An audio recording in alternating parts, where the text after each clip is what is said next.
How's it going out there? It's July 21st. I'm Frank Curzio, host of the Wall Street Unplugged podcast, where I break down the headlines and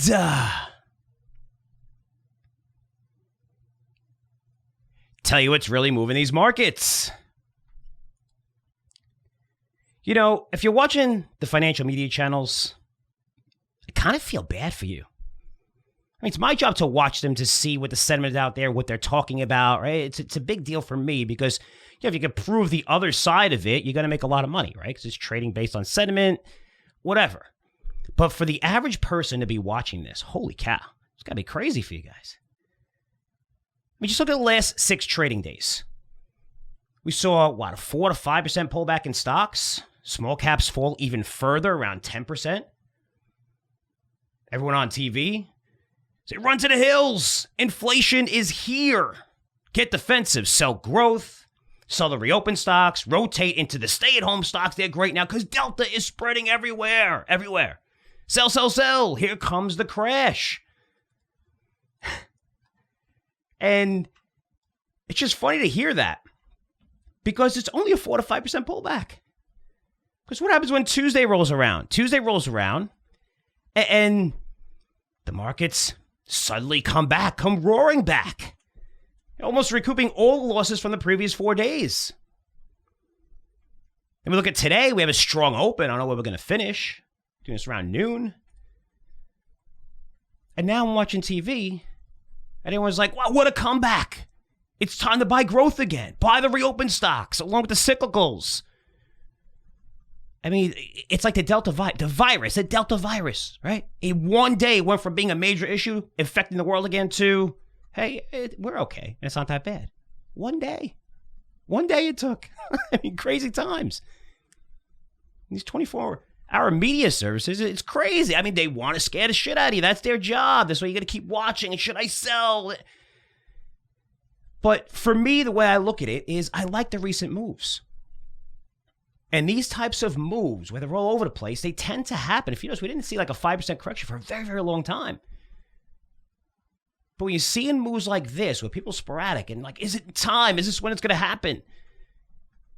These moves, this volatility, tend to happen near the top of an extended bull market, where there are big overreactions, especially about those risks, that everyone knows will eventually come to fruition, like inflation. I mean, you look at the credit crisis, it was massive leverage, so much leverage. You knew it was going to come to a head, it was going to blow up, but it took a while. People were saying that in 2006 and 2007, and finally in 2008 we saw that. In late 2007 it started. Look at the dot-com bubble. I mean, people in 1998 said valuation. It's crazy the valuations the way this thing is, and they were right. But the NASDAQ doubled the next year. It kept going up. And what did you see? These head fakes. These big head fakes that you saw like 5-10% correction. It was like, it's here. And then boom, it took off again. This is there's a playbook for what's going on right now. We see the risks. We know what's going to happen. But, is it going to happen right now or later? And you see these, these quick corrections and people getting nervous. But you look at 2008, that happened before that collapse. And then look what happened to the NASDAQ. Again, those people calling saying valuations, holy cow, these stocks are crazy. They're trading at 300 times forward earnings. Some of them don't even have earnings, not projected to have earnings. They have 3 web pages and they're trading at $2, $3, $5 billion valuations. Well, what happened over the next couple of years? Turned out to be right. 75% crash. 75% the NASDAQ went down. In a span of like 2.5 years. It's crazy. I mean, for new people in the market, man, I'm old. It wasn't that long ago, but still. 75. Imagine the NASDAQ fell 75%. What would happen to you? That was massive. I mean, these guys will leverage. You wonder why these big companies, these tech companies, trillion dollar valuations have hundreds of billions of dollars in assets and cash on their balance sheets. Is because they went through those times and they almost failed. And the ones that made it through did perfectly fine. Now they know, hey, it's going to happen again. And when it does, we have a lot of cash to buy the shit out of all the people who are leveraged for pennies on the dollar. They're going to get bigger and bigger and bigger. You learn from your mistakes. Now, just to be clear, I'm not calling for a 75% crash or even a 50% crash, but we will fall 20, 25%. It's just not going to happen this year. And here's why. So when you're looking at the recent volatility, it's showing the confusion on Wall Street and also Main Street. And that confusion is about what the hell the Fed is going to do over the next 6 to 12 months to ease inflation. This is something we've been highlighting for months on this podcast. Now everybody's talking about inflation. If you look at the markets, there's no denying it. Inflation is here, and it's ugly. It's very ugly. You can listen to every conference call. The companies reported so far, it's 15% of the S&P 500. Next 2 weeks, going to get crazy for earnings season. This is where I love the market. You listen to this conference calls, listen to what they're saying. They're all talking about inflation. They're talking about high commodity and material costs. How you need to raise prices to offset these costs. A lot of them, PPG is a good example. It's just one out of tons, almost every one of them. And I'm quoting here. They would continue to prioritize further selling price increases, which we expect will fully offset raw material cost inflation before the end of 2021. So prioritize further selling price increases. We're doing everything we can to raise prices for consumers. You can also see inflation in everything you purchase.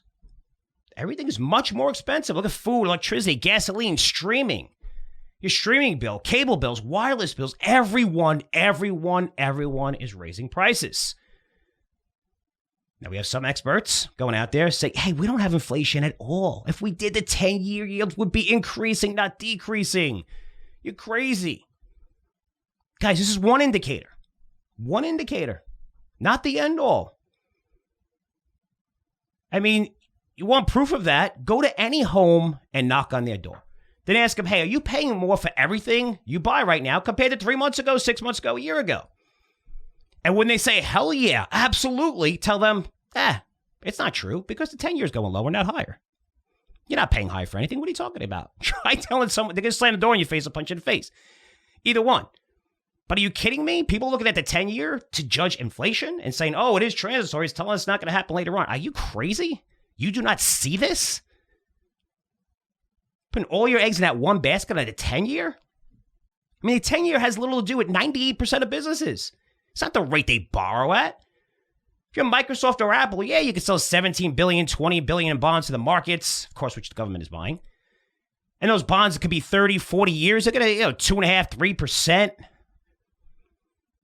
That's Microsoft and Apple, trillion-dollar companies. But if you're a smaller company with loads of debt, and now you're seeing cash flow falling along with earnings since margins are getting compressed as the price of raw materials and commodities, they're killing everyone. You don't have the pricing power to raise the price. Eventually, you're not going to have that. Right now, you do because the money, the world, America, and the world is just flooded with extra money right now. So they're going to pay whatever you want to pay for these prices. That's fine. But now they're seeing earnings come down, margins shrink. And they're not going to be able to borrow money at a favorable rate to grow. It's going to be much higher. So this means small companies that have loads of debt, speculative names, will get crushed if the inflation rate starts to surge. And you know what? Isn't that what's happening right now? Hey, look at the Russell. Look at cryptos. Look at the ESG names. Look at small caps in general. These are the speculative names. These are the names that people are pouring into. And again, bull markets, the speculative stocks go much higher than the ones with the better balance sheets. That's normal in every market. Just like if you're buying big, large caps and the market sells off, they're not going to sell off as much as these speculative names. But you saw the massive sell-off in these names. Some of these names down 30, 40%. Especially past 2 weeks, they got nailed, which is a clear sign the market's telling you, hey, inflation's here. It's here right now. And the markets, they don't believe it's transitory. Transitory. Man, I don't know how many times the Fed has used that word. It seems like 1 million times. I'll tell you why they're using that word in a minute. But guys, stop looking at the 10-year as an inflationary benchmark and look at what's really going on out there. I mean, home prices, all-time highs. Household wealth, all-time highs. Oil prices have surged. The S&P 500, even before Tuesday, Wednesday, coming back. Even on that pullback, still near all-time highs. And you put that in perspective on a 4% pullback. The S&P 500 was up 15% year to date. It was up 16% last year. It was up 29% in 2019. And everyone's bitching, complaining, running to the hills on a 4% pullback. Are you fucking kidding me? That's insane. So putting that move lower in perspective, it's not that bad as of now, but it could get worse because nobody knows what the Fed's next move is going to be. Is it going to tighten and finally admit inflation's not transitory? Or when we do see pullbacks like we saw with that 4%, people get nervous and maybe we'll go down 7, 8, 9%. And that happens quick, right? We usually fall very, very, very quickly. Over the last 10, 15 years, our market collapses happen within a few weeks and months and then gradually come back. That's it. It's not like the crash from the dot-com bubble. I mean, it was like from March 2000 to mid-2002. I mean, that's tough. That's a long just down, depressing. Doesn't happen like that. It happens really quick. These 20, even COVID, 20, 35% moves, boom, down. Then we gradually come up. And we usually come up right away now. But what's the Fed going to do? They're going to, if the market falls, they're going to inject even more money into the system, which we all know this fact. Everyone in the world knows this fact is going to lead to much higher inflation. So where am I going with this? As an investor, here's what you need to know. The Fed is a political body. It's not separate from Washington like it was meant to be. It's a politically run institution. I don't care if you're a Democrat. I don't care if you're a Republican. Never, ever, never, ever, ever, ever, ever trust a politician. Don't trust politicians. I mean, I think we all learned that from the last 2 elections. No matter what side you're on, don't trust your politician. They don't really give a shit about you. We all know that. But you have to treat the Fed like it's being run like the current party. I'm talking about with that current party's agenda. That goes for today with Biden in office, and that went for the last administration when Trump was in office. Again, I'm talking to you as an investor. I don't give a shit about your politics. Don't email me. I don't care. This is about making you money. That's why you're listening to this. Hear me out. So if you want to look to see how politically corrupt the Fed is, it used to have an unemployment rate target or a benchmark, which is established after the credit crisis, where once unemployment dropped to a certain level, they would start tightening, which means they're going to stop buying bonds and raise short-term rates. So you look a couple of years, right? Then the unemployment rate fell to under 6%. And that was in 2014, 2015. It was above 10% in 2008. That's where it went to, or right at 10%. They just hit just below 9.9, whatever it was. But it fell to about 5.6, 5.7, which is the historical unemployment rate dating back for 70 years. So, okay, it fell. And you said, okay, once it falls, then we're going to start tightening. But the Fed said, you know, we're not ready to take the foot off the gas yet. Because when we fell below 6%, and the Fed was supposed to start raising rates, and they didn't. So then what happened? The Fed said, whoa, wait a minute. Forget about that benchmark. Forget about the unemployment benchmark. There's still a lot of problems out there. We're going to focus on the inflation rate now. That's more important, right? So they changed their benchmark. The Fed said that inflation goes over 2%, that's when we'll start tightening, which is a great move because we stayed below 2% for what, 5 years? Up to early 2020 from 2014-15. So we stayed below that 2% mark, mostly. I mean, we went above it a couple of times, not really, but we stayed pretty much below it, which allowed the Fed to pedal to the metal. And we all know that early 2020, that was right before COVID. So it allowed the Fed to keep rates super low and continue buying tens of billions of bonds in the market, flooding the market with cash. Now let's fast forward to today. COVID has subsided in America. Everything's open. 6% of people vaccinated. More and more people are getting vaccinated because they're scaring everyone with Delta, which I think is hilarious. And this was after a $10.5 trillion injection, 45% of our GDP into the market, handing people checks directly, which never happened. I mean, it did happen, but not on that level. I mean, TARP was what, $475 billion to backstop the banks and save the global financial system. That's all it took to stabilize it. And some of those banks never lent that money out. They just wanted to make sure everything was stable. Banks are going to be fine. You're going to get paid. You can get your money out. And now it's fun. Now, $10.5 trillion? Are you kidding me? And this is leading to huge inflation, where the CPI, as of last month's reading, is up 5% now. 5%. That's year over year, 5% the CPI. And that gauge has been built in the Reagan era to never ever show inflation ever. And that's showing inflation. So it's much, much higher than 5%. But we'll use their gauge, the government's gauge. It's 5%. 5% is much, much higher than the 2% benchmark it created. So now how does the Fed transition? Since it wants to continue to stimulate the economy. Again, it's a political organization. It benefits everybody. Stimulus, right? But inflation is well above their benchmark now. So what does the Fed do? It decided to change its benchmark again. What a fucking surprise. So it's not focused on the inflation rate anymore, since it's double the benchmark it set where they told us it would stop easing. The Fed is now using the unemployment rate. Again, that's their benchmark, where it said, you know what, we're looking for unemployment to fall below pre-COVID levels before tightening. That number happens to be 3.9%. That's what it was in January 2020 pre-COVID, 3.9%. So the unemployment rate today is 5.9%. They needed to go to 3.9% before they start tightening. That's what they said. Now let's put that 3.9% number in perspective. That's the lowest unemployment rate America has seen since the 1950s. Since the 1950s. Now, why do you think the Fed has gone back to the unemployment rate as its benchmark? And specifically highlighted that it wants to see this rate fall below 4% again before tightening. It's because it's never, ever going to happen. Never. Our government continues to flood money into our economy. People are still getting paid more to stay at home than to work. And in many states that are not going to roll back this policy, they say they are. Oh, you know, you hear in the news that those extended benefits are going to, they're not going to end, guys. They're not going to end. No way. No way.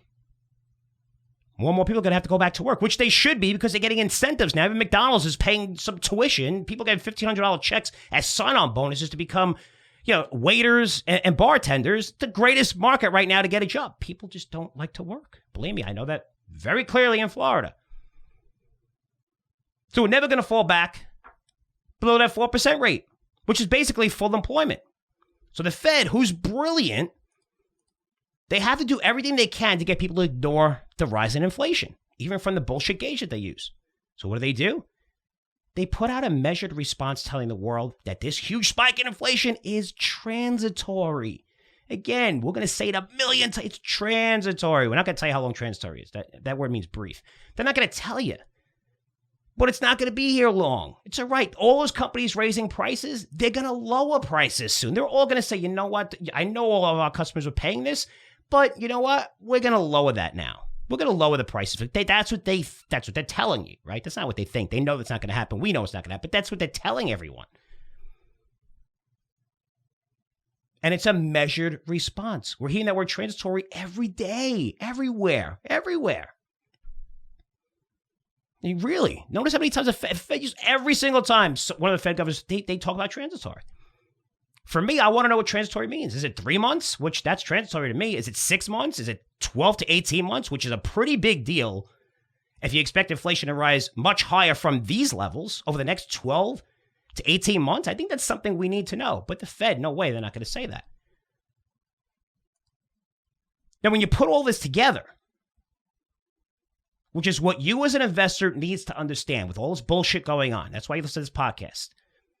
I'm sure you're not going to hear this anywhere else other than people who are independent like us and own their own shops, because we don't have to have an agenda here. We just tell how it is. The Fed's not tightening anytime soon, guys. I mean, they made this crystal clear. And for those of you who think that's crazy, just use your common sense. And imagine if the Fed said that inflation is not transitory. So they can't say it's not transitory. Inflation is going high over the next 6 to 12 months, and every company is going to continue to raise prices. Imagine if the Fed said that, said it publicly. It would be forced to raise rates and stop buying bonds right now. But they're never going to do that. Why? Because we're heading into election year for midterm elections. It would crush the markets, crush consumers, and consumers always vote with their wallets. So the transitory policy is actually brilliant. I got to give them credit. I mean, it makes sense. It's great politics. It's going to be transitory. They know it's not going to be transitory, but as long as they say it's transitory, it doesn't matter how high it goes. Hey, it's going to be temporary. Don't worry. So what does this mean for you as an investor? Continue to buy every dip. The Fed's going to continue injecting money into the markets. Rates are going to be low through 2022, likely into 2023. They're not going to raise heading into midterm elections, which are, November next year? You think that's going to happen? You're crazy. And this is going to cause a further spike in inflation. But after midterm elections, look out. That's when the shit's going to hit the fan. The Fed's going to be forced to admit inflation's not transitory because they're not taking away any of these measures that stimulate the economy, which were stimulating the economy all along. We had very good GDP growth, before COVID.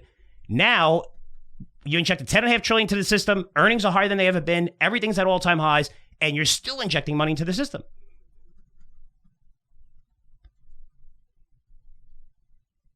But that's when the shit's going to hit the fan. And you might see the markets really start pulling back earlier than that, maybe mid next year before those midterm elections. They're going to have to stop buying bonds. Going to have to raise rates aggressively.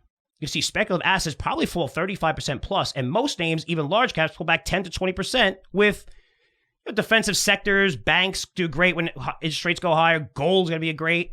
Defensive names, utilities.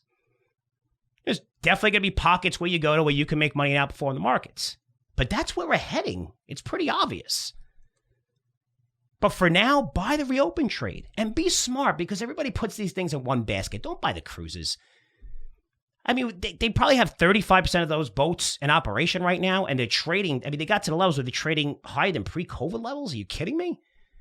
You got ahead of yourself there. Don't buy oil. Oil's oil, you look at oil, I think oil's a great short here. Not necessarily the price, but a lot of these companies, Laredo Petroleum went up 10x over the past 12 months. Then they announced that they're cutting their workforce. Does that make sense to you? Your company's doing that good, and you're cutting your workforce. I mean, that sounds pretty crazy to me. You know, OPEC's going to flood the market with oil, right? They don't want our shale industry to get to where it was before when we don't need anybody anymore. And shale could produce at $60 across the board. Yes, you have some wells I visited, you could do 35. Most can't. And $40. But man, with oil at 70, these guys are going to produce like crazy. We're going to get back to those levels of 11 million barrels a day, which hit a record. But we really don't need OPEC. OPEC doesn't want that, so they'll flood. Oil's going to come down. But why are these guys laying on? Laredo, what do they do? A massive secondary from selling shareholders. Their margins are going lower. They report a bad quarter and the stock's coming. You're going to see a lot in the oil industry. These things have come back tremendously. Not all of them, but man, these speculative names, holy cow, these insiders are starting to sell. How are you cutting costs at a market where oil is trading at what? 5-year highs, or whatever, how many year highs, and your stock's up 10x. It's just when you're cutting, it's a red flag. Why are you cutting costs for? So they're worried about margins right now. You're going to see that industry come down. It got well ahead of itself. There's a lot of headwinds out there. Less drilling from ESG. Yes, it could result in higher prices. You got electric vehicles. We're going to see the same demand that we saw. I mean, it bounced back very, very quickly. So you say buy reopen trade. I wouldn't go oil and cruises, but airlines. I mean, airlines are down to December lows where the FDA gave emergency approval for the vaccine. Holy cow.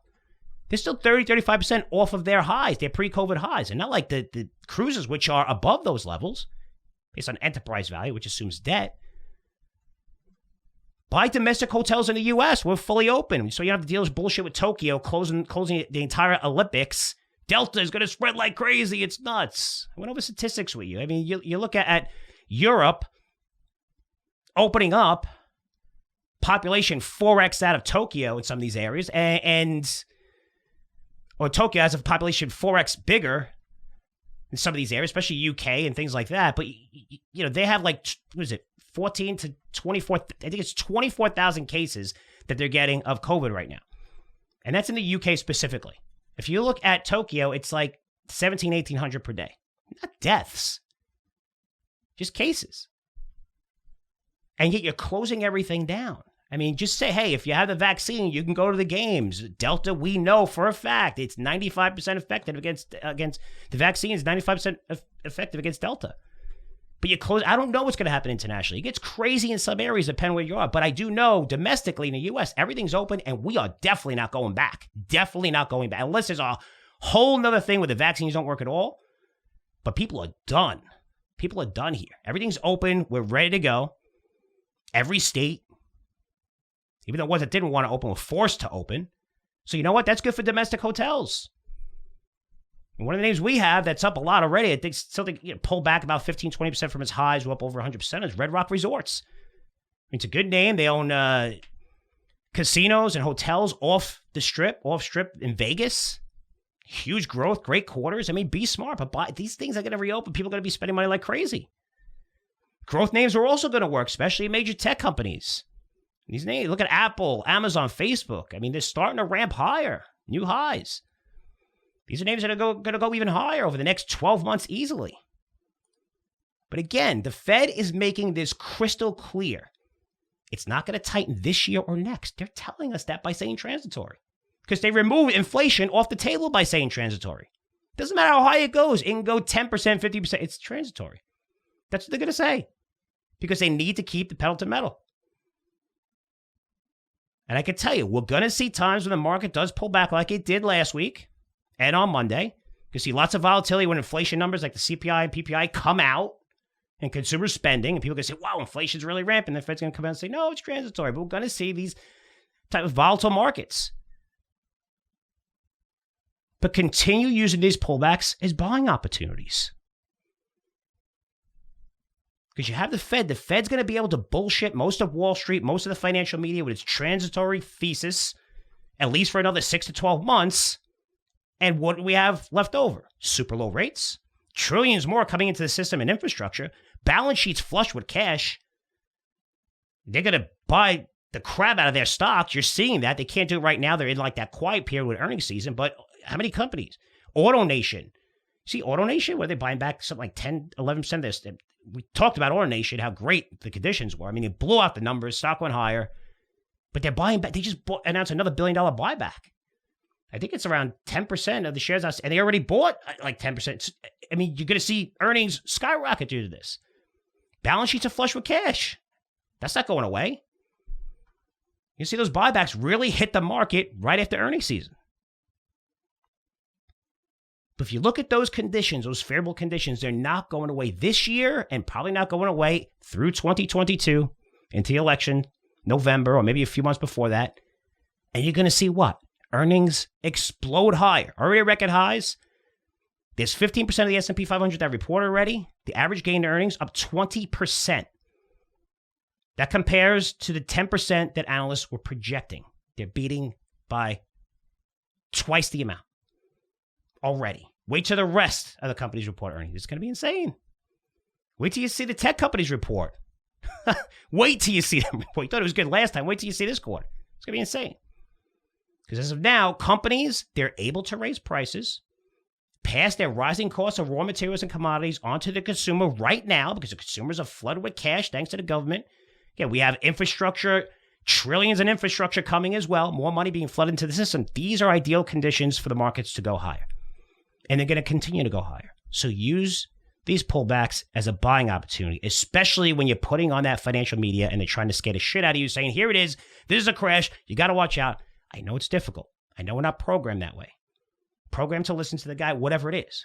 But we've seen throughout the last 10 years, every single pullback was a buying opportunity, and conditions are better today, injecting $10.5 trillion into the system than they were almost any time over the past 10 years. So continue to buy on these pullbacks. These conditions are going to stay like this for at least another 12 months. And the Fed is making that perfectly clear. Anyway, that's just my 2 cents. What do I know? What do I know? Do the opposite of what I say. Whatever you want to do. That's just my opinion. That's how I feel. Let's move on and get to our interview, which is with the world famous Greg Yenoli. I think he's famous. He's one of my 4 partners in Curzio Research, our copy director, who I say is the best copywriter in the world, at least my point of view. I do know a lot of copywriters, and they might be emailing and say, what? It's true. Worked with Greg for a long time, well before he came over when we started this company. He could have went anywhere he wanted to, and he came here, which is awesome. But we're going to have a great conversation, guys, on how we take a brand new idea or a trend, something you're not going to hear about anywhere else that we're super early to, but has the potential to disrupt the world.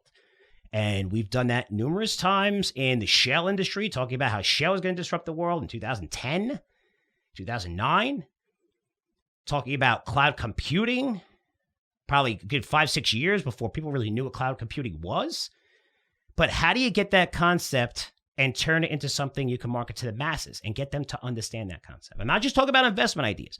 I'm talking about how to specifically create packages and market it, because many great ideas, especially in technology and biotech, they're not that easy to understand. A lot of people didn't know what cloud was. A lot of people didn't know what AI was. Now everybody knows what AI is. How do you get that concept to explain to everyone, to go out to the masses and say, hey, this is going to change the world, and we're going to bring up one example of a technology that I know for a fact 99.9% of you have never heard of. Even people in technology haven't heard of it. And when we go over it, you're going to get really excited because you're going to see more information coming out. And now it's a massive process of researching this thing to death, going crazy on it. But I'm telling you, you're going to love this interview. You're going to get a behind the scenes look at Curzio Research, how we get ideas to the markets, not just the stock ideas, but how we market it, how we get ahead of things. I'm telling you, the idea we're going to talk about is absolutely awesome. So you know what? Let's get to that interview with Greg right now. Greg Yenoli, what's going on, man? What's up, Frank? Thanks so much for joining us today. So I think a few people know that we have pretty cool history together, right? I mean, you came over here 2017-ish, very early, but we worked together, worked on lots of projects. You being the copywriter and, me learning about that industry, you learning about me and back and forth.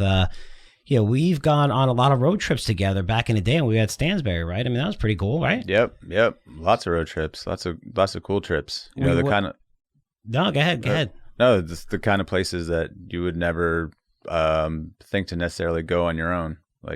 So it was cool.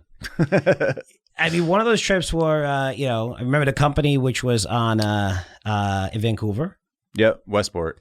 Yep. Westport, I loved. And remember they tried to turn on that engine and it didn't work? Yep, didn't work. And like, don't put that. We had a film crew with us. Don't put that in there. Don't put that in there, which is funny. And I know we went out afterwards. We had a really good time with a good crew, which I always like to do. But we also went to the Williston Basin, during the heart of when oil prices were really high. Yep. And holy cow, that was awesome, right? Yeah, it was really awesome. Yeah, that place was, I mean, I never seen a boom town before. That was like a boom town. I mean, it was crazy to see all that activity there. Amazing. I mean, unlike anything you could read about. I mean, a lot of stuff was written about back then, about what was going on. And then to actually see it, though, is a whole different animal. I would picture it as just in the middle of nowhere. I mean, the airport, you got off the airport, the car was right, you walk on the runway. Didn't even seem like an airport. I think there was 3 major hotels there. It was very small, but yet the average person was making like $150,000 a year. They were paying McDonald's employees $25 an hour. And they were looking for them. And they were looking for people to work. It wasn't like, there's no jobs. Yeah. I mean, it was like that booming. And they've been through a couple of boom and bust cycles, right? And this cycle was, turned out to, went a little bust a little bit, but just being in the heart and learning and just going to different projects, bring that film crew.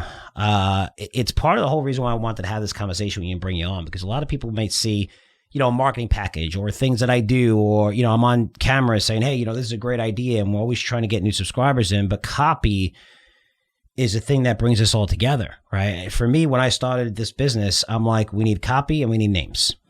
And people are like, well, Frank, you need a good editor. I was like, well, no, I know a lot of places that don't have a good editor. I said, I want to change that and have a good editor where these guys are getting really great ideas and we're also able to market this. But it's a big component if you want to grow, is being able to tell a difficult story and even take that one. I mean, well, oil's booming right now. And Williston, you can produce at $65 a barrel. Now we're at $100 a barrel. And this is really great for companies that are drilling. So buy this. I mean, it's not as exciting as when you're going there and you're seeing, holy shit, this economy is booming right now. I mean, people were telling us that the strip bars, the girls that were coming in from Russia because the kids there were making $150,000 plus, and it was like a rule where you had to go spend your entire paycheck there. I mean, it was booming to the point where, they're not going to New York City, not going to Chicago. They're going to the Williston Basin. And they had like these man camps there where you work, 4 months on, 5 months on, 5 months on. But just seeing this growth, do you remember the railroads we saw?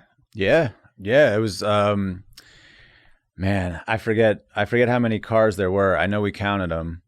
And then just see that thing come all the way in and just basically coil up like a snake, get filled up like car by car, and then just like ship back out again. That was pretty impressive. That was impressive. But where am I going with this? Is a lot of times, and I can even bring up Jim Cramer. I mean, I've seen a million shows off of my time, whether it's Louis Rukeyser or Cutlow, whatever. A lot of those guys. The reason why Cramer works, and he's been around so long, is because of the entertainment factor. He makes things entertaining. And for me and you, working together such a long time, one of the things I love is not every copy guy gets out in the field, right? They're great writers. Not everyone. Some of them do. But getting out in the field allows you to see things for real. And that perspective, I'll put it this way, like a good example, right, would be, I don't really like NASCAR too much. I'll watch the big events, right? Yeah. everyone told me, go to one event. Just go once. And when you hear those engines, and the same thing happened with World Cup. I heard the same thing. I heard the same thing about the cars. Wasn't a big soccer fan. Yeah. And they're like, dude, you got to go. You got to go like overseas. I went to the World Cup and now I watch soccer all the time. Watch the whole Euro 2020, which is 2021, but they call it 2020. But just the crowd, I've never seen anything like that at any venue, at any sport in America. And just being there, you're like, holy shit. Like it just, and when it comes to what we do, marketing is extremely important because if we can't market an idea, you don't get a lot of subscribers in, there's no excitement. And that's why a lot of businesses struggle to do what we're doing. But that's why I love working with you. I mean, because you've gone on trips with me. We made sure we always have fun afterwards, and have some drinks and everything because we worked our asses off. And again, we brought film crew with us and people who were filming us, taking those notes, going over everything, including that all the copy packages. But I know you guys see me and you used to say, well, Frank's reading this stuff. This is written by Greg and copywriters that we have here. And I wanted to take them through this process. And let's do that right now because let's start from scratch. Start from scratch, right? We got an idea that it's called DNA molecules. And people right away, you say DNA, molecules, biotech. It's not biotech. They're talking about data storage. And you're looking at cloud. And I bet most people understand this. I mean, cloud, I think they kind of say, well, cloud, it's like, in the air, whatever. It's not in the air. There's just massive, massive server farms. So all this stuff is using up massive amounts of electricity. And now video, it's going to get, 5G, just quantum computing, nano. You can keep going and going and going for the future. Everything video takes up tons and tons of storage. This thing is burning electricity like unbelievable, which nobody really talks about. I talk about freaking Bitcoin with electricity. But something has to change. And when you're looking at some of these major companies, they're making investments in the private space for this new technology that allows you to store whatever 100x amount of information on something that's the size like a dot. It's still early stage, right? But, something that we want to talk about because when you see the major companies, which we know, you see patents and check all that stuff out of what companies are investing in. These companies are starting to raise like $50 million, $100 million in the private industry. And now there's a couple of publicly traded companies. And this is a fascinating idea. But saying, hey, DNA molecule, no one's really going to follow you, right? Yeah. Well, it's just the idea of like, storage, like DNA storage, like the idea that you'd put computer something into DNA. I mean, that's fascinating to me, but it's like crazy to even think about. I mean, I can't, it's just a fascinating story all around. I can't wrap my brain around it yet. I don't know if I ever will, but it's a fascinating story. Like, first of all, the idea, like the need for it is a fascinating story. Like the need that we even have to think about this is crazy in and of itself because we've gotten to a point where we have so much, computing going on that we're like, man, we're going to run out of space for the computers, like we need to figure out how to, and that's crazy. And then now that we're thinking about doing that story in itself is crazy because it's like, okay, well, what does that even mean? Like who's involved in this? Like, what is DNA and machine? Like, are we like combined now? Like, are we a DNA and a machine now? Like what, man, it's insane. But that got us talking to about the idea of, data farms and server farms and like the idea that they are kind of like the central hubs, of everything. And, the fact that they are unbelievably rare, like they must be unbelievably well protected. And like, that's a fascinating story to me too. They have to be well protected. I mean, just like and when we were talking about this, I brought up like, we talk about areas that terrorists could attack and people say, well, utilities and nuclear power plants. I think one of the places that need to be heavily guarded is the credit card processing places. I mean, the world ends. Like the U.S. ends. Nobody carries cash anymore. Everything. You can't buy anything, nothing without your freaking credit card. Nobody freaking carries cash with them anymore. And imagine just eliminating them. And, I've done research in the past. It was 4 major hubs, Visa, MasterCard and stuff like that and everything traveling through. But think about how quick and how freaking amazing is it, right? I mean, it wasn't that long ago. We didn't have a phone. You stick, the credit card in the machine, and 1 second it processes. You take some money to the bank, and you're good at okay, bye.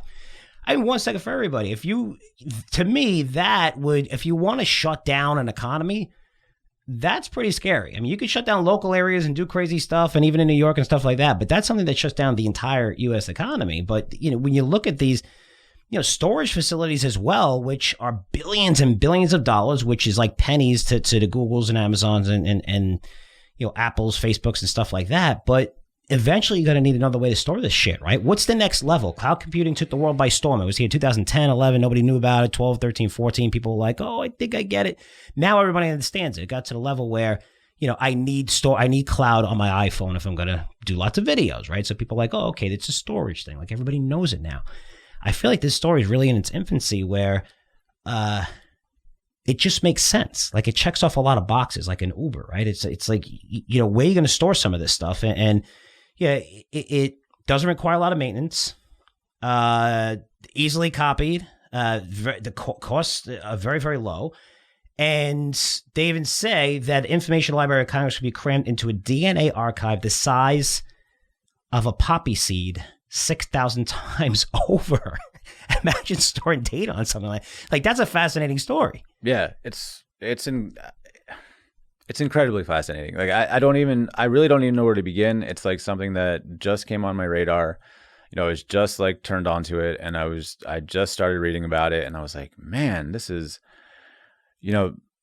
I wouldn't have even thought that this was happening to the point where it is happening already. So, to think about what that means in terms of where we go from here. I mean, I've always been fascinated in the idea of just like, that exponential growth, that technology just accelerating. And, you see it, of course, you see it happening, and I think we're kind of numb to it now that it happens so much. I was actually just out with Tyler and, a guy that works with us, and we were having lunch, and we were having a conversation about technology, AI, whatever. And we're like, this is crazy that we're even just casually talking about, artificial intelligence, 30, 40, 50 years ago, like this is science fiction, probably not even 50 years ago. This is like a science fiction thing, like that people wouldn't even imagine. So, to go from there to where we are now to where we're going, I mean, that's incredible to think about. And you can't even imagine what that's going to be. And then you read a story like, DNA storage, and you're like, what the heck? What does that mean? And it means exactly what it means. Mm-hmm. It means like we're going to put a bunch of, storage inside DNA molecules. Mm-hmm. That's crazy. I mean, that's really crazy. That's it's crazy. It makes a lot of sense though, right? Because you're looking at exponentially.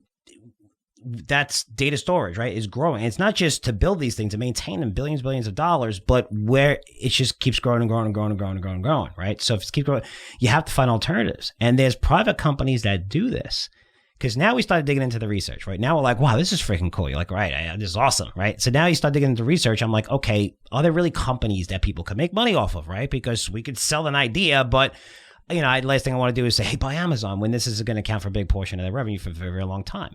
Even though there's Amazon, there's a lot of major companies investing in the private companies that are using this technology right now because they have to. Because if this thing is for real, and the money that they're raising, Greg, is like 25, 50, over $100 million these companies are raising, which makes it real. They're not in the super early seeding rounds where it's just like Series A. They're B, C, and D, right? With they want to go public, and I wouldn't be surprised if a lot like AI companies get taken off the market, but there are a couple of publicly traded companies with big stakes in these names. So now I started seeing like plays on it, right? So now I'm like, okay, now it's checking off a couple of boxes, right? You're like, wow, this is cool. I could talk about this. This is get excited in this story. It's early to the party. I don't really hear anyone talking about this. And I feel like same thing when I go to a Consumer Electronics Show. We find lots of ideas. I come back, even talk to you, but I've been doing it for 10 years. And even when you're at Stansberry, I just come back and talk about, just Cisco 2011 saying that, what was it? I forgot the number. It was like 25 billion devices are going to be connected to the internet. And I'm like, this guy's on crack. His chambers. I'm like, he's on crack. 7 billion of people. What does he expect? And then basically he's like, anything that can be connected will be connected, which means anything that can be connected could also be hacked. And that's another idea. But just understanding that, like, holy shit, and being there and talking about these concepts and getting in years ahead before people are talking about like streaming and Netflix and stuff. I mean, that's how you make life-changing gains. But let's continue to go through this process. Well, now I'm like, okay, I'm good. I think I got some stock plays on this. This is a good fucking idea. Now we're like really going into the rabbit. Now we're really digging in, trying to at least I am. I go all the way in. Like it's a good thing for subscribers, the bad thing for my family. Because when I go in, I go, I'm going to read 100. I'm going to know more about this industry than 99% of people. That's how I feel like in order for me to recommend that, I got to know this better.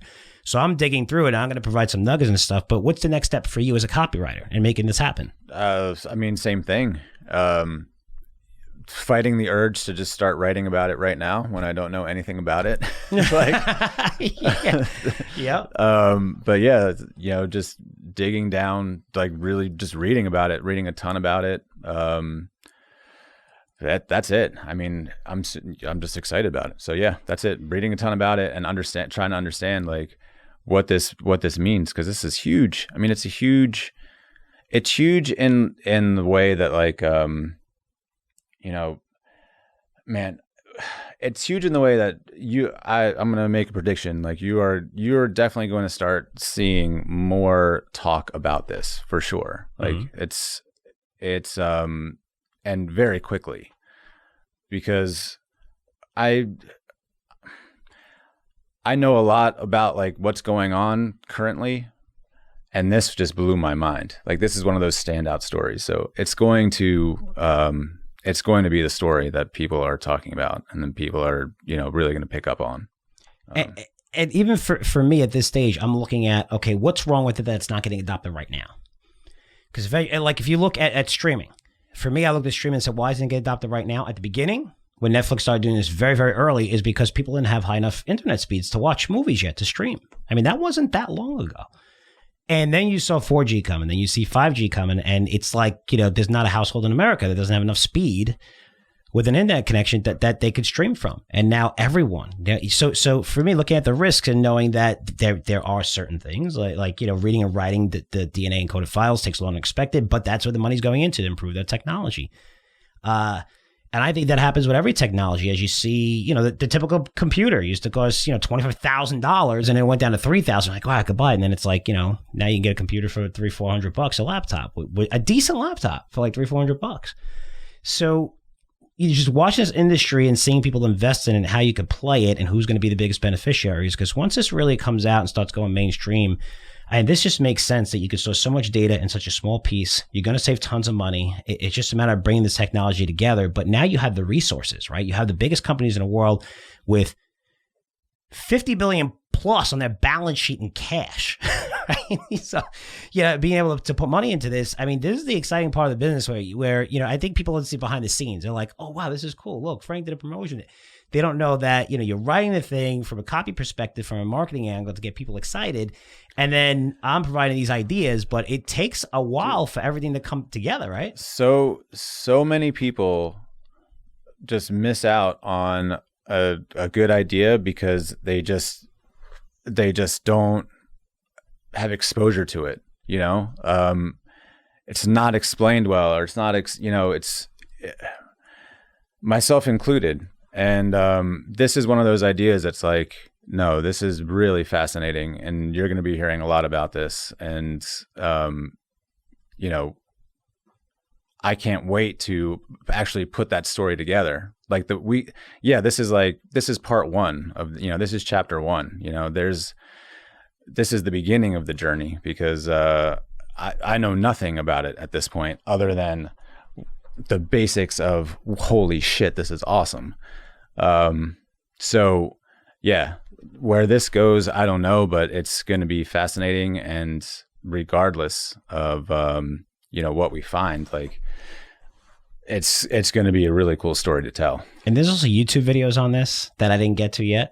There's also, stories being written in leading, science magazines, and there's in TED Talks. You're seeing companies to watch within this industry, and Amazon, Microsoft, Merck talk about investing in companies. I mean, this is something that is in very early stages. It was just our job, right, to bring you stuff.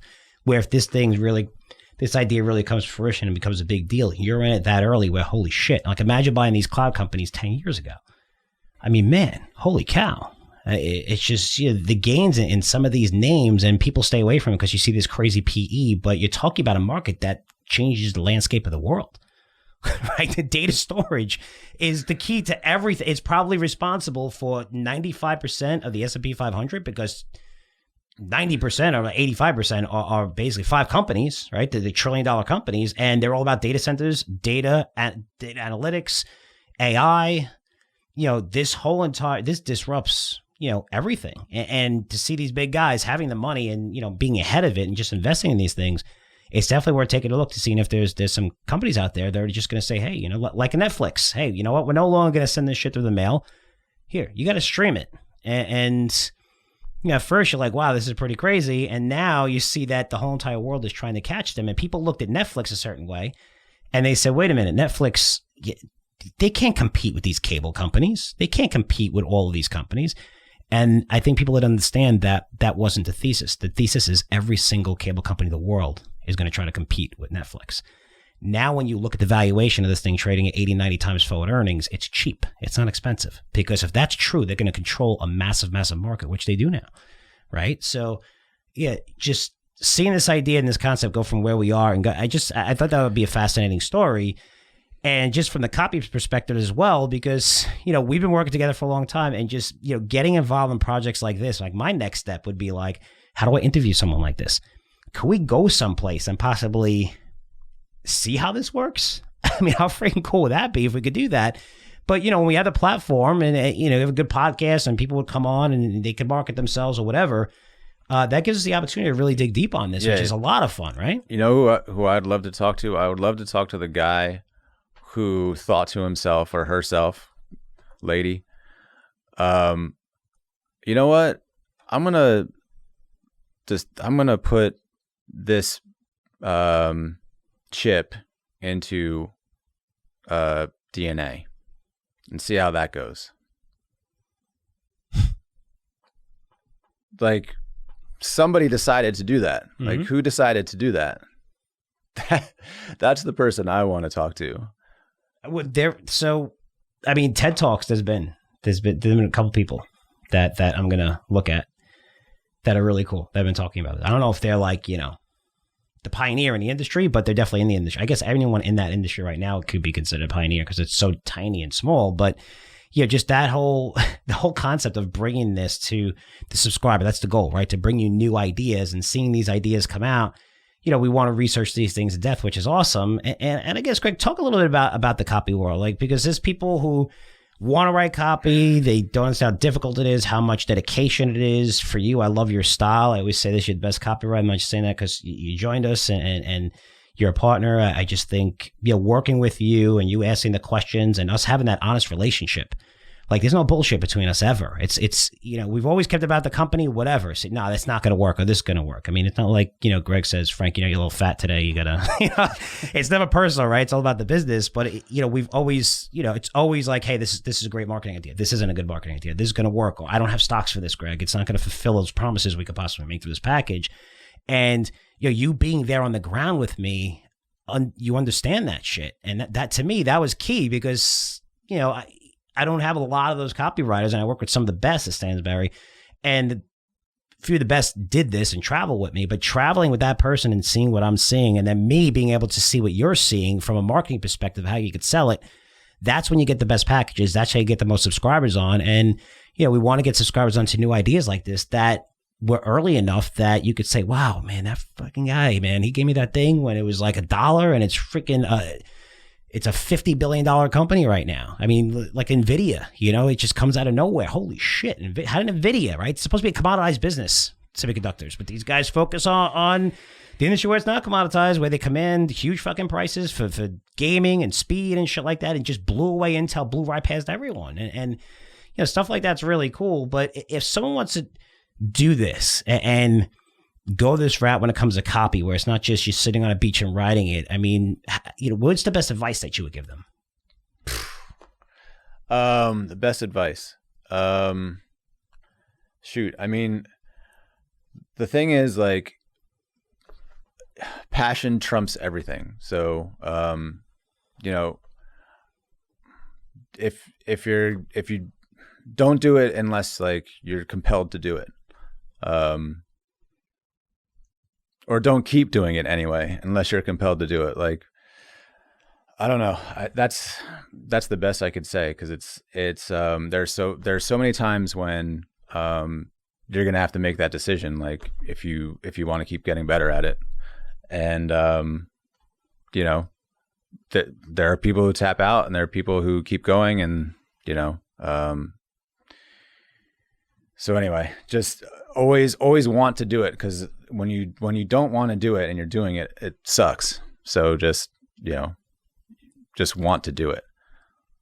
And if somebody wants to do it, I know what you're saying, because you dealt with a lot of people where, same with me, you have to be passionate. You have to give me someone, don't send me a resume. I don't give a shit what college you got to.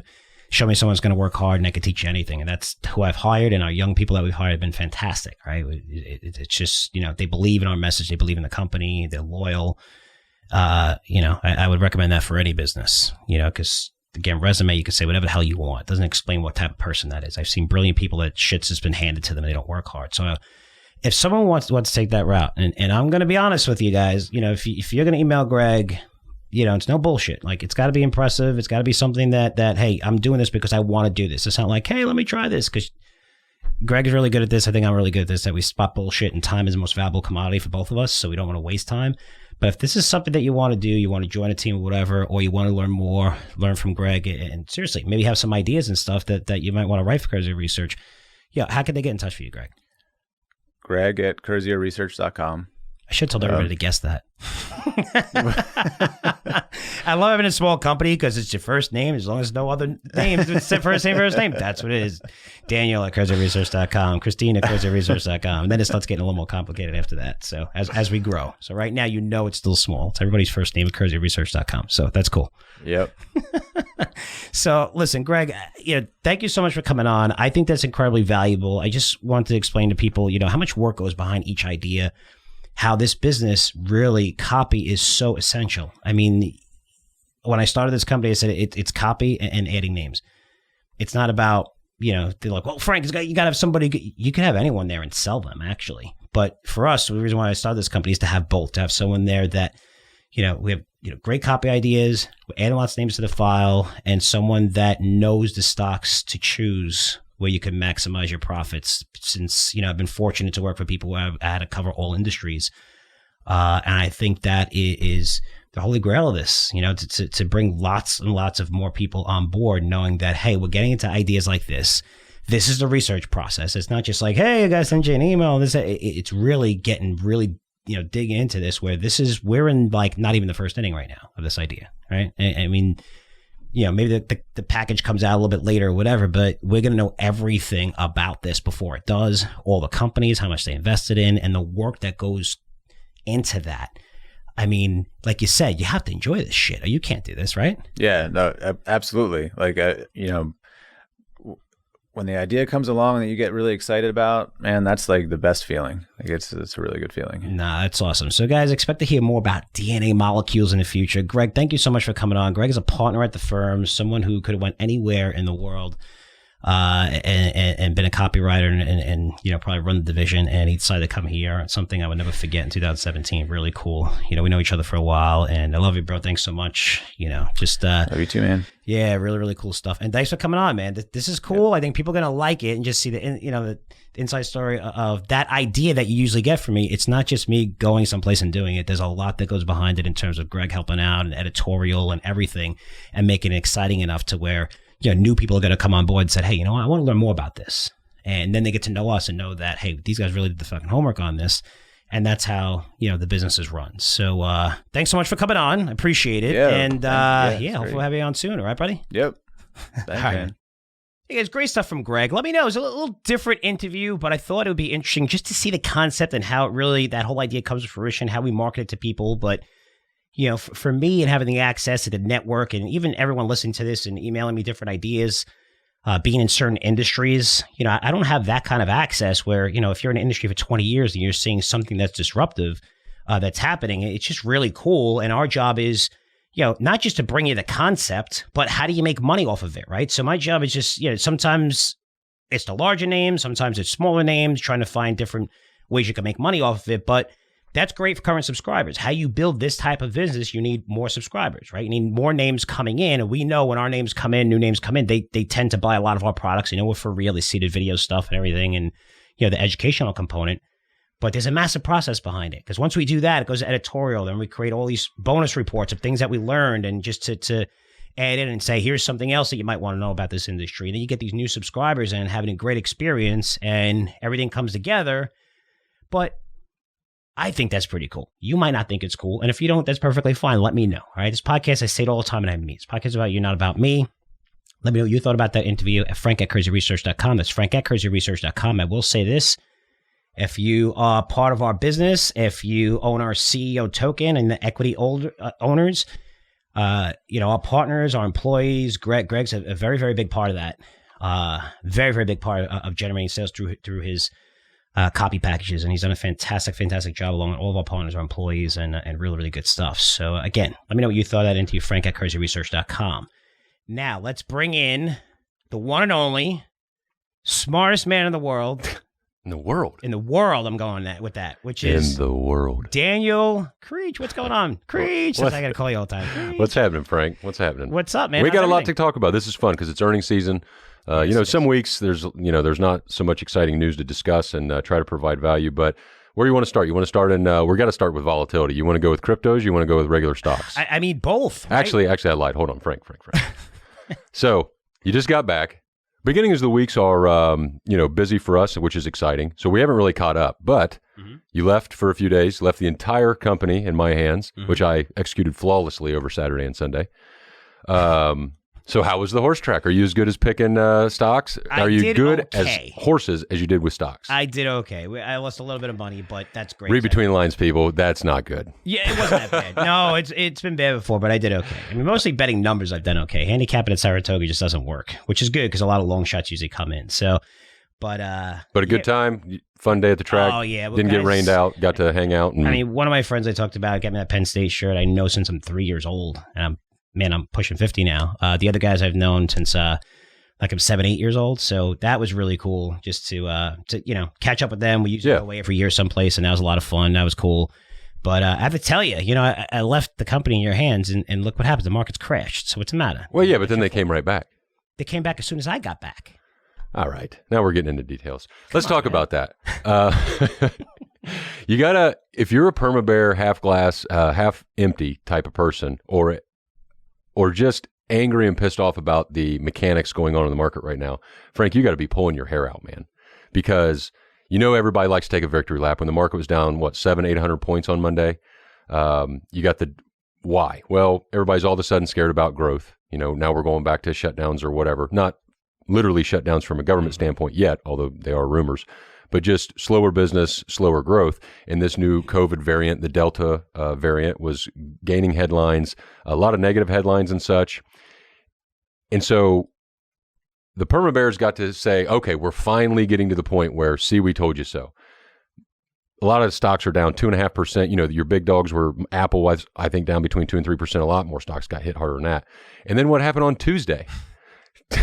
The Delta variant, not that big of a deal. Everything's okay. Everything went okay. So if you ever wanted to point to something and say, see, our systems is a joke, the Fed, the money printing, this is not anywhere near realistic. You can't, and you have to say you're right. You can't stop the conversation there, of course. But man, you talk about, oh boy, if you're a negative person or, bearish, you've got to be upset right now because it is silly. I mean, you don't have swings like that for the same exact reason. And you and I are... You look at headlines all day. We look at everything all day in the market. It's our job, right? Most of you have other jobs and you look to us to give you a quick synopsis of everything that's going on in the market, to give you the real story.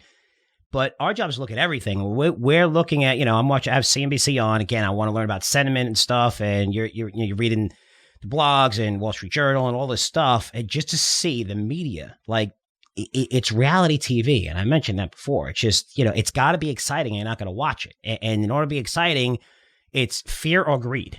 That's it. Fear or greed. Which way they're going to go? Well, last week it was an extreme. When Bitcoin was going to 60,000, they talked about Bitcoin, Bitcoin on, and bringing everybody Bitcoin on. It's, that's their job. But just listening to how panicky people got, I guess I wasn't surprised because it's TV.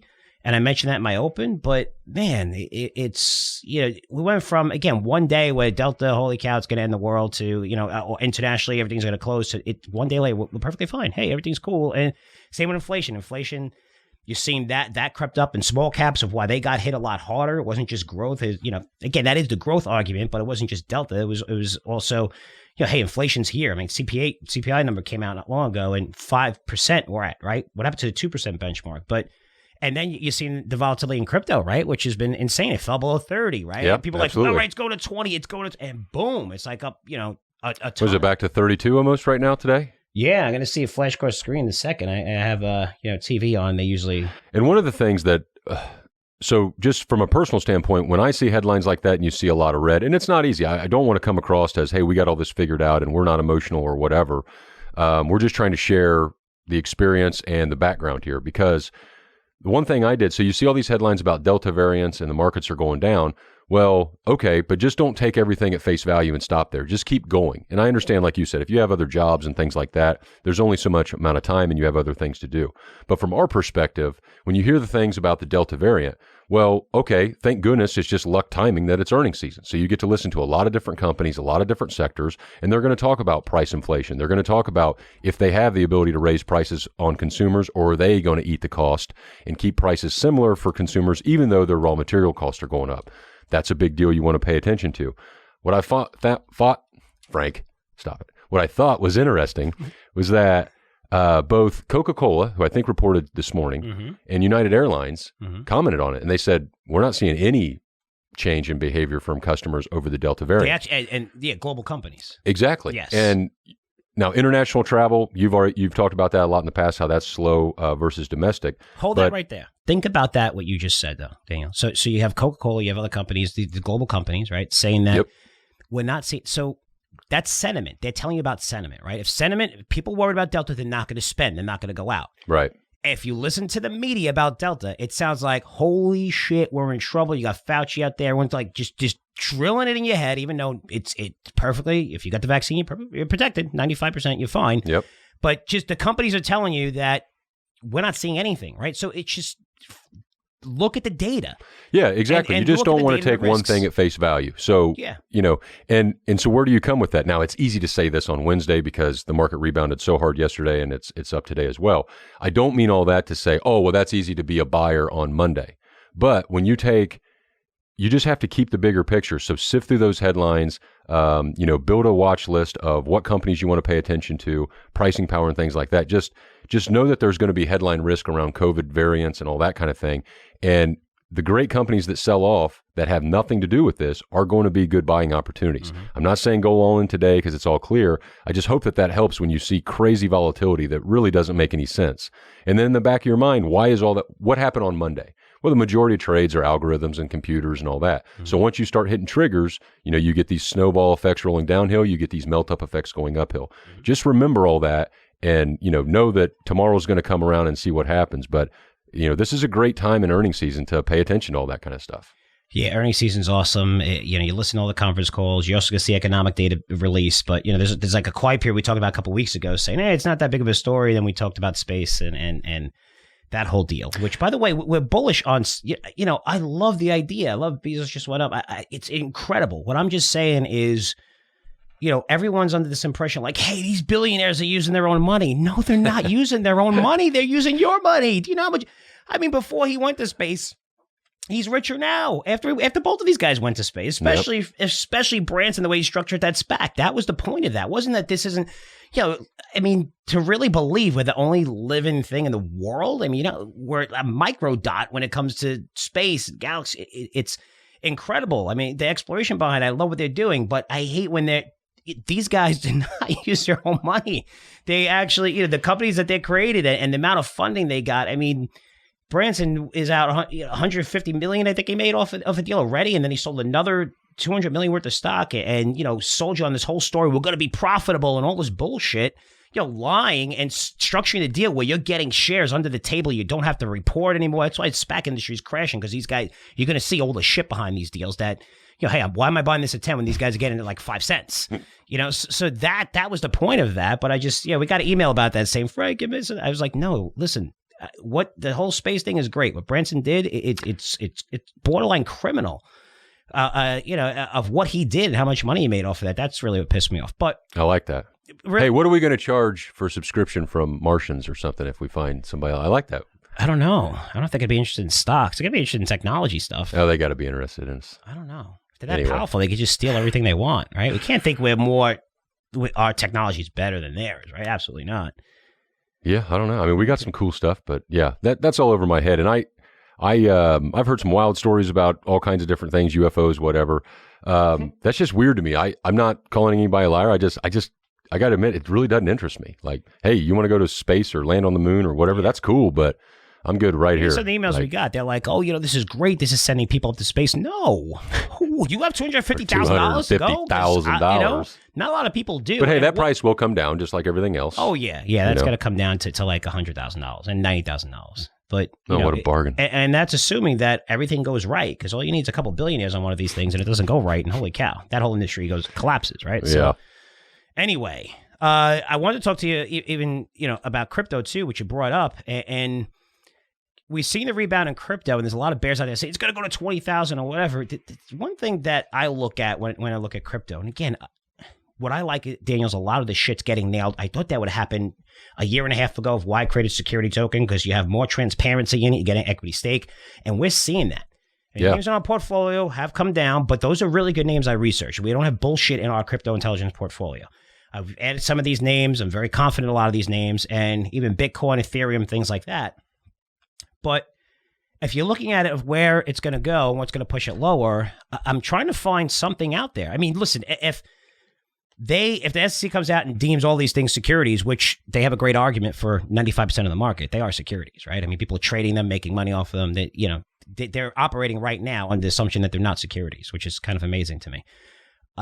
But if you're looking at the risks of the market, right, they bring up the Tether shit again, right, which was investigated and they, again, heavily investigated. They pay fines, no doubt or anything. And real quick, which is supposed to be 100% backed by U.S. dollars. That's the big area right there. Yes. Hey, you got billions and millions of tellers, but they don't have 100% of dollars backing those. So, yeah. But it's the same exact argument we saw 2 years ago, 3 years ago. Absolutely. Right? So and then China coming out completely out of the market.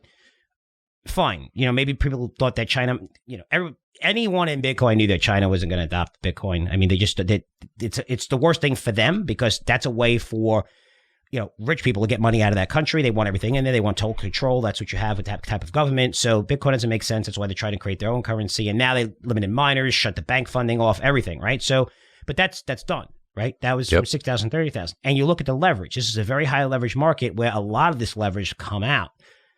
What is going to push it much lower here? Maybe it goes 25, but what's going to push it much, much lower from here? Because it's being adopted by institutions. You see it at ATMs. You see it everywhere. Bitcoin, more and more. You've seen NFTs really quick. And now that market is kind of shot. But, security tokens, I could tell you from being in this industry, it's never been, it's starting to boom. I mean, the calls I'm getting from everyone out there saying, not just they want to start to cut, but everything is opening up. Fordham University just did a big presentation, which I have to listen to. Somebody sent it to me about real estate tokenization. It just, like I said, this checks off all boxes. It doesn't have the excitement of a garbage crypto like, Dogecoin or whatever, it's going to go up 20,000% immediately. But as those things get nailed, people are looking for another way, because this system is cheaper. You don't have to go to investment banks to raise capital. You could trade.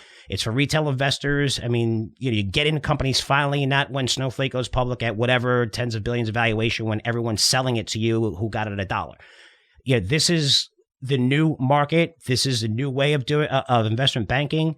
And people are flooding into this market, and it's been very, very exciting. I will say that. And that's because, regular crypto has come down, which, again, I expected that from a lot of these names, but now we're seeing it, but there's always positives when something doesn't go right in with something else. Yeah, I hate to just kind of blindly agree, but I'm with you, because I don't understand and maybe crypto, who knows where it's going in the short term. Bitcoin could easily drop, below 30 again, near 20, whatever.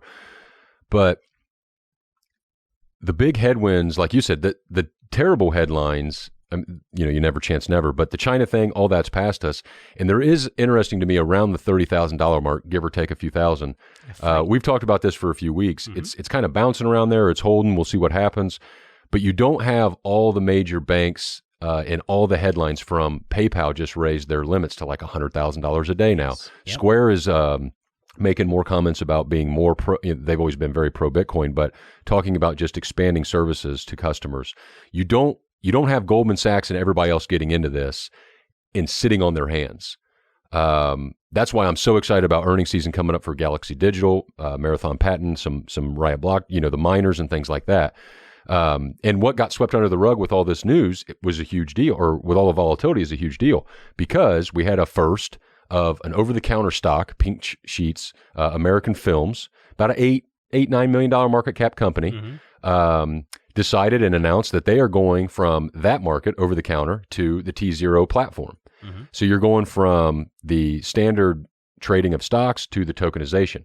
That's a real big deal. I mean, this needs to be time-stamped, because if things go a quarter or half as good as we are hoping and you think so, this is going to be one to look back and be like, hey, why in the hell didn't you guys do this earlier? Yeah. Now, granted, there needs to be infrastructure. There's got to be a highway that you can cross and take that road to get from A to B. Volatility is the biggest thing. You want to have liquidity. Absolutely. Liquidity, I mean, it's just, you have to have liquidity in these things. And now you're starting to get it. I mean, you're seeing these exchanges open up and their alternative trading platforms open up, these ATSs, and that's what we're seeing here. And the good news about T0, to your point, is they're following the anti-money laundering laws. They're following the Know Your Customer, all the SEC. So basically, my impression is they're trying to say, hey, we don't have the final blessing from the Security Exchange Commission, the SEC, yet, but we're basically saying, hey, we're treating it like stocks, and there should be no issue. Yeah. That's a very simple version, but that's something you need to pay attention to. No, that's definitely exciting. It's definitely exciting for crypto intelligence. We're going to get a hold of a lot of companies getting in there early. A lot of companies are coming to us because we're pretty much the first, if not one of the first to the market, and to trade to retail investors. So it's one last thing here, because when I was looking into when I saw that announcement, that was pretty cool. I'd never heard of American Films, but now that they'll have to, you would think they're going to have to put some disclosures out, some financials. You're going to allow investors like us to dig through these.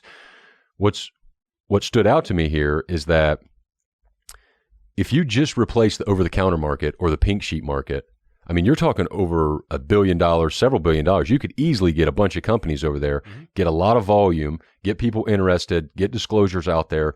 I mean, to your point, it's not going to be like the 2,000% and all that like coins, because it's not 24/7, et cetera.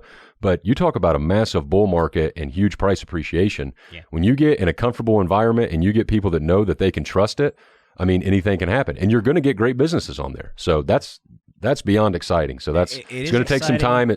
Tom Petty said it best, waiting is the hardest part. Mm-hmm. But there's a lot of good news that you need to think about. You can't just be all one direction, but don't just assume that everything's bad because the crypto market's down. Don't let price dictate your research process. Yeah, no, it is very exciting times. I could tell you personally, the amount of people reaching out, the alternative trading platform, the biggest people in the industry reaching out, just a lot of the news that's been reported, it's been incredible. I mean, it's more in the last 6 months than it's been probably in the last 18 months. And COVID did put a little wrinkle in things and people a little nervous or whatever. But man, getting the funding, people raising money, doing Reg A offerings, being able to trade to retail investors, a U.S. company that's on a U.S. exchange or alternative trades, all that is now here. And it's very, very exciting times. Now, I want to turn the page, not really turn the page, you talked about it earlier, but the trend in earnings is pretty remarkable. It's about 15% of the companies reported so far, and they're easily beating estimates. I mean, easily. So it's 20%, they're beating by 20%, and that's the bottom line. And that's the surprises compared to, 10%. But they're blowing out the numbers. I think we're going to see that going forward. But it doesn't mean necessarily you'll see that happen and some of these stocks fall. And sometimes you get questions, well, why they just blow out the earnings? Why'd that happen? One is the stock's probably up a lot going into that. That's the first thing, right? So the expectations were for the company to beat. But also, it's all about guidance. It doesn't even matter what they report. They can report and say, we beat earnings by 5,000%. And then they could say, well, next quarter and for the year, we're going to really miss estimates. And the stock's going to fall hard. Yeah. So it's all about guidance, right? Everything's forward looking in the markets. And that's the thing with the supply chain issues. Haven't really seen it too much. But reading the reports on the supply chain issues and showing how third quarter is a lot worse than expected, or it's going to be, and saying it's going to go into fourth quarter, and now we're looking at 2022. I mean, again, I think I saw positive news out of Ford and partnering with whoever they have a car by the end of this year that's going to be self-driving for Lyft or something. I mean, they're going to make one car, right? They can't get the parts in. You're not going to see. But just that announcement, it's like, wow, Ford, they're announcing that. They're talking about their EV vehicles, my portfolio of 20. There's a reason why, because current production is going to be down more than 50% across the board. I mean, you're looking at, so the supply chain issues, you're going to see them creep up. One of the things I worry about, guys, if you own some of these stocks, some of them not impacted at all, and others are saying they're being impacted, and also raw material. Everyone's saying raw material prices, are higher. They're raising costs to offset that, or raising prices to offset those commodities and raw material costs. But for me, just be careful, because you might see companies be very conservative with guidance, or even say, hey, we're not going to offer guidance because of the supply chain issues.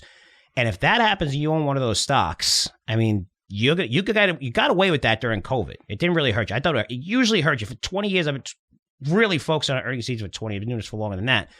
But just going through conference calls, reading everything, when guidance is the biggest issue, when they come out and say that they don't know if they lower guidance or they remove guidance, it's usually 10, 50% correction in the stock. And we saw all the companies say that during earnings season through COVID. And now they've come back over the last quarter or two and offering guidance. I'd be careful there, because if you have that stock that's going to say, hey, we're not too sure, you could take a 15% hit immediately just on that uncertainty. So just be careful, guys. I mean, look, it might not be a big deal. You're in the stock long term, but that's one of the trends that I'm expected to see with huge 2 weeks coming up for earnings, right? Huge 2 weeks. Absolutely. Yeah, you want to pay attention to what they're saying. I mean, you don't want a bad quarter right now. You don't want to see awful results, but you do have to say, it's the old saying, hey, what have you done for me lately? Hey, that's great. You had a good second quarter. What about the third? What about the fourth? What are you thinking about the fiscal year or even next year? You really want to pay attention to that. And to your point, you're going to get hit. So what can you do as an investor? Well, flip that on the other side. So if you see companies reporting and raising guidance, if you see companies raising buybacks or raising dividends or saying, hey, we expect this momentum to continue, that is just as powerful on the long side. So that's why you need watch list. Obviously Frank and I have the portfolios that we have for subscribers, but I don't know how many you got on your watch list come earnings season, but it's a ton, I can imagine, just like me. Yeah. And that's what, but you want to screen for that. Who's knocking it out of the park and saying, hey, we're going to continue to see this. And that takes a lot, because management likes to play conservative, right, Frank? You don't want to set the expectations high and not make them. There is a game in that situation of it. So you want to manage expectations. But man, when you have companies coming out saying this is going to be great, Knight Swift Transportation, that's an old family friend of ours in Curzio Research Advisory. Did you see they raised their guidance pretty significantly from a percentage standpoint? And they basically came out and said, hey, we got tons of momentum and we expect to see it through next year. Holy hell. A great company that it was just totally different from their culture, where it was, conservative costs. They manage costs much better, and just merging those two companies were incredible. And now you're seeing sometimes people, it hurt the company a little bit, and people are like, oh, they know what they're doing. They're not looking to buy a company to just, it's not like a roll up where they're buying a company and saying, hey, we're growing this amount next quarter, the quarter after. They know 3 years, man, this is going to really build their business, and perfect timing, right? Just the trucking industry right now. And again, there is supply constraints and stuff like that, but man, these guys command whatever price they want.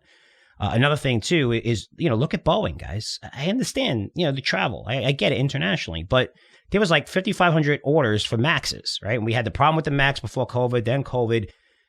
But look what we are now. We're back to those levels where, we're seeing more, domestically, right? It's taking off domestically. Not to, no pun intended, but, so airlines, fine, they're still going to be down a little bit, but they're going to have to purchase planes, tons of planes. We're going to get back to normal, say within 6 months, right? We'll get back to normal. You're going to see, there's people dying to travel. a lot of those plane orders are going to need to be filled. They have to restock those fleets because some of these planes are so old. And there's tons of part makers. So, listen to Boeing, not to buy Boeing, but see, specifically, hey, MAX orders are really coming in. We recommended a couple of companies specifically for the MAX that had parts for them, and we did well, So it's when you're looking at conference calls, not necessarily, you have to listen to Boeing to see if you're going to buy it, because it has pulled back with Tokyo and international worried about the Delta virus. But, look at it outside the box. Okay, who's going to benefit? These orders are going to come in. Maybe it takes a year. I don't know, but they're definitely going to come in. I mean, they have to upgrade their flight. You're going to see travel come back. No, everybody has more money than they ever had right now. Household wealth at record highs. They're dying to get out of their homes, especially internationally, and that's going to result in an explosion. Airlines are going to have incredible pricing power. They do right now. I mean, the price that you're paying for flights is ridiculously high, and that's not going to change. That's not going to change. So that's how I look at it. But really quick, just to a couple of companies that report, Netflix kind of missed estimates. I mean, I'd be buying on that pullback. People believe that Netflix, it's not subscriber growth. They have incredible pricing power. When you have content, when you have the ability to entertain people, which they do in streaming, they can raise those prices tremendously, and people are their core subscriber loves Netflix. They love the system. They love everything. I don't think Disney has that kind of pricing power. They're trying to raise their prices. As they raise prices, you're going to see a lot of people fall off that file, and you're starting to see that now. You're seeing much slower growth. Compared to what we saw, like they got to 120 million like in a blink of an eye. But the new content that they have is nothing like what the new content coming out for Netflix. And Netflix and Time Warner and Discovery, they're spending $20 billion probably this year, where Disney's spending $5 billion. So it's about new content. Netflix came down subscribers. I think it's a raw metric to be looking at. They could have much more pricing power. Philip Morris topped estimates, but the shares fell because they have margin concerns. I don't know if Philip Morris has any more pricing power, because people are going to vaping and different things, and you saw the stock get hit. And Curzio Research has been a monster. Great. But one of the things, last thing here, Daniel, is IBM. Did you see those numbers? I did, yeah. That's like Wall Street's favorite whipping boy. That's hilarious. They was good, though. They were finally solid. Now, they didn't grow a whole lot when you back it out of X currency, and IBM's famous for your GAAP and your non-GAAP reported numbers, and the one-offs that seem to reoccur every quarter. But yeah, they are a favorite whipping boy of Wall Street. But I thought it was pretty damn good. Red Hat, the acquisition, was growing 20%. 20%. That's solid. I'm just going to say a few things for you guys, okay? Because it's difficult to hate IBM, okay? Because IBM, old company let me tell you something. Cloud now accounts for more than 50% of profits. Okay, this isn't an old BS. Sorry, company. 15 or 50? 50, more than 50% of profits. It's a massive high margin business, right? So, revenue is 30%, but margin, when you're looking at earnings, it's an incredibly high margin business. Why Amazon is a $1 trillion company, so Microsoft, Google, it's the cloud that really took them to the next level. That's their biggest growth engine. So now IBM is clearly getting business through the cloud in their hybrid model, right? So earnings per share projected to grow at 18% annually over the next 2 years, much faster than the overall market. The stock is trading at 13 times forward earnings. People still hate it. Man. And it pays a 4.5% yield, which is perfectly safe. They said, $11, $12 billion in cash really expect to generate. I mean, you have a high yield in an environment where you're looking at low interest rates for forever, right? Forever. For very, very, very long time. And you're getting a nice yield on a growth company that's growing faster than the market, that's trading at pretty much... Hell, it's still $40 cheaper than it was in 2017. A massive discount. If you're looking at the cloud industry, they're trading at 25, 27, 30 times plus. This is 13 times. I mean, IBM is a cloud company. It's where cloud goes. Cloud did great, the stock went high. If cloud doesn't do great, the C-Slow grow, it's not going to do good. But with the Red Hat acquisition, it's working. Going fully integrated into cloud, hybrid, they think it's $1 trillion market. But I don't know how you would short IBM here when you're looking at cloud accounting more than 50% of profits. Again, earnings per share expected to grow much, much faster than the market, 18% annual in the next 2 years, 13 times forward earnings, and a 4.5% yield.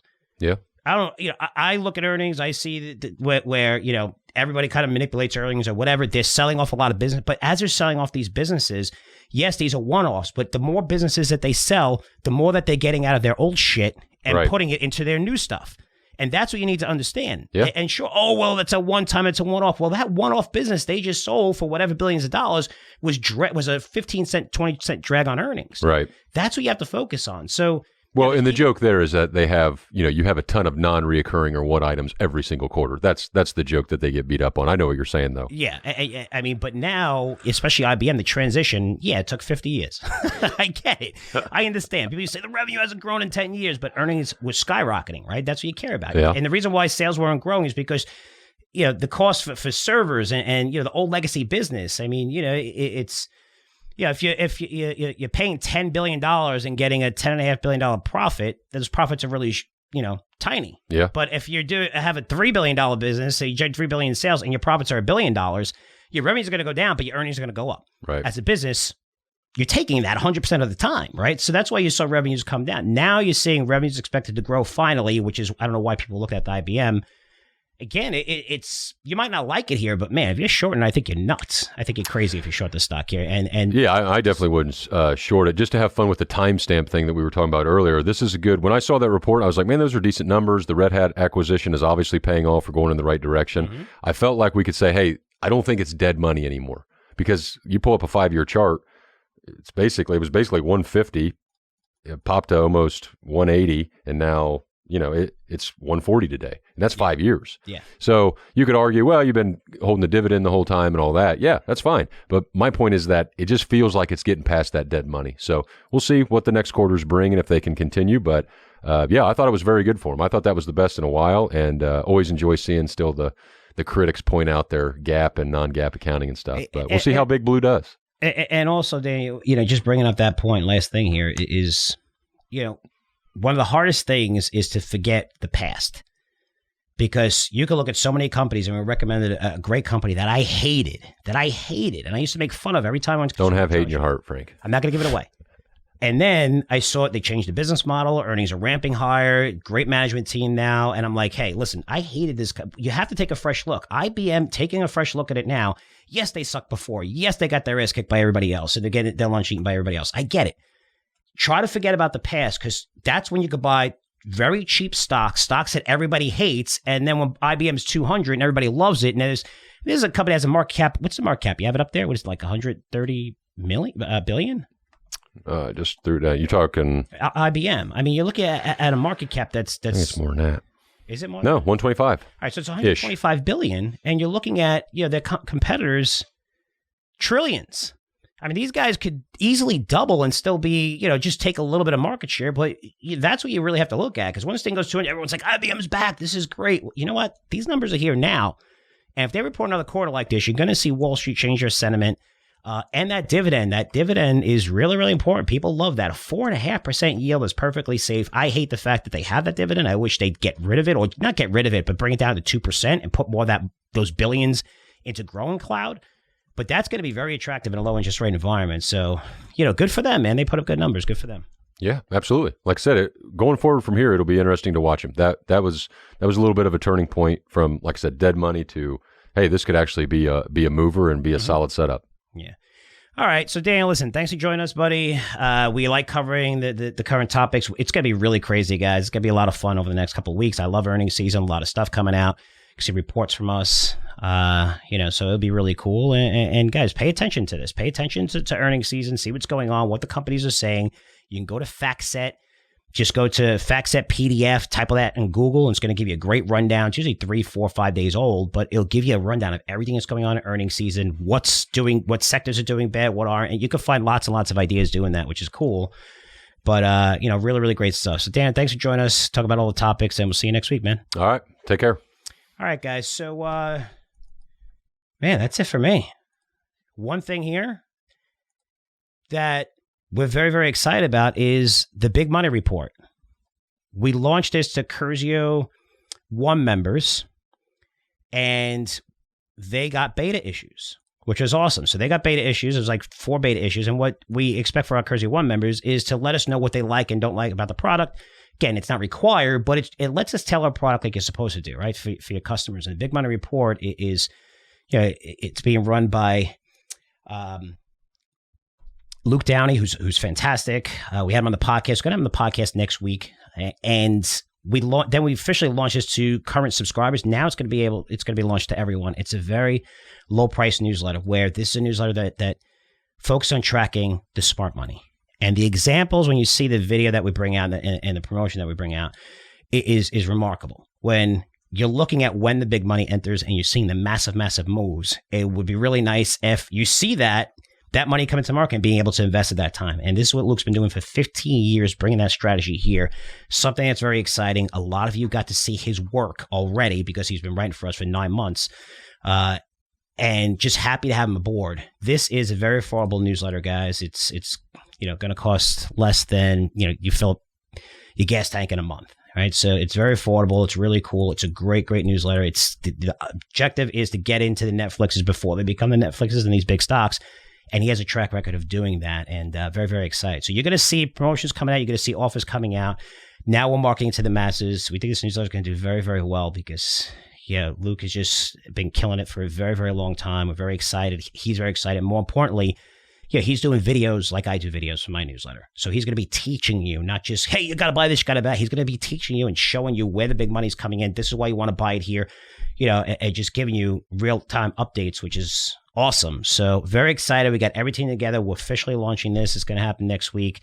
Actually, it might even happen early in the next week, maybe Friday or so. But very, very exciting stuff, guys. So anyone interested, I'll send you the link. I'll get it out there. But we're going to have Luke on to talk more about it. Very, very excited. Product's been out for about 2 months to just our current paid subscribers, and also at the very beginning with beta issues Curzio 1. Now we're going to launch it to everyone, and it's a really, really exciting newsletter. Trust me, guys. You get 30 days. You could buy it and then cancel it if you think I'm full of shit. It's just a really, really good newsletter that we're excited about, and I love launching new products, especially a product like this that I like so much, and plus that I know you're going to like, but based on the feedback that we've gotten already from subscribers. So really, really cool stuff, and that's it for me.